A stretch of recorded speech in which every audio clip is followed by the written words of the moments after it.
La guerre du M23 de la partie orientale de la République démocratique du Congo fait toujours parler d'elle. Ce vendredi 31 mars 2023, les affrontements ont à nouveau été signalés. Selon des sources locales, il s'agit des échanges de tirs entre les mouvements du 23 mars M23 et un groupe d'autodéfense qui ont vécu depuis le matin de ce vendredi dans l'agglomération de Rugari, dans les mêmes territoires. Puis le déploiement des troupes ougandaises à la frontière de Bunagana, les rebelles du M23 n'ont plus à manger. Ils forcent la population, indiquent ces mêmes sources. Au même moment, la Russie encourage la RDC à redoubler d'efforts pour réformer son secteur sécuritaire. La notabilité locale sur place à Rutshuru déplore cette poursuite de la guerre par le M23, malgré l'appel au cessez-le-feu. Aimé Mukanda Mbusa s'est dit très consterné par cette situation et appelle les gouvernements congolais à activer toutes les batteries et à ne rien miser sur les troupes de l'EAC. Aimé Mukanda Mbusa nous revient d'instant direct sur Afro Info de sa 43. Et bonjour, Aimé Mukanda Mbusa. Bonjour. Aimé Mukanda Mbusa, ce vendredi, nous revenons chez vous justement pour essayer d'être en actualité par rapport à cette guerre du M23. Est-ce que vous pouvez juste nous relater cette situation, aussi l'ampleur qu'elle prend? Oui. Signalons que dans le Bukombo Centre, la population s'est aussi vidée hier pour craindre les atrocités entre les Wazalendo ou les patriotes dirigés par M. Domi qui combattent les M23 au niveau de Bukombo. Et dans le groupement de Bukombo, Bambou et Tongo, là c'est les catastrophes. Et à cette heure même, nous sommes aujourd'hui, il y a eu des accrochages entre les M23 et les autodéfenses au niveau de Rugari, d'où la route Goma-Rutshuru qui est utilisée par des motards et les activités sont restées suspendues de 9h jusqu'à cette heure même, puisqu'il y a des affrontements qui sont signalés au niveau de Rugari. Les M23 récoltent les produits agricoles de plusieurs populations.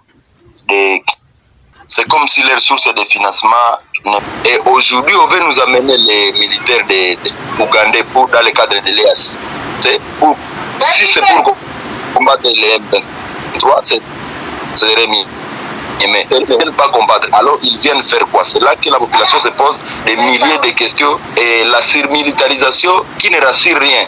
Depuis 20 ans, la MONUSCO est au Congo, ça résultat. Et aujourd'hui, voilà l'EAC. Et comme nous l'avons parlé dans les émissions précédentes, nous avions constaté que cette guerre a été préfabriquée par l'Est Africa Community pour nous imposer, à réintégrer l'East Africa.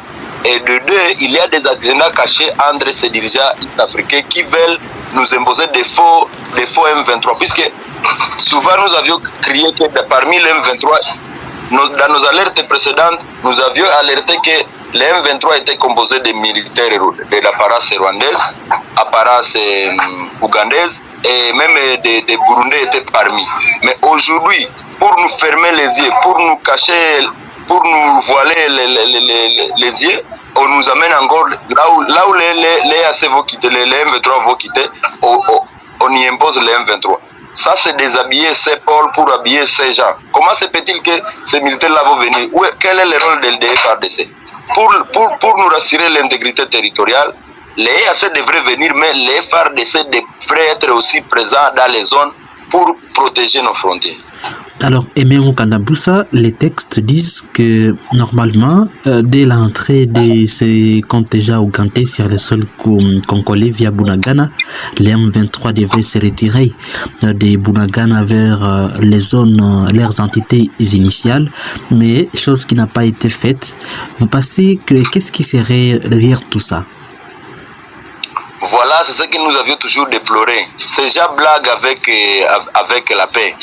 Malgré que la paix ne s'achète pas, mais il faut investir beaucoup d'argent pour amener la paix, c'est juste.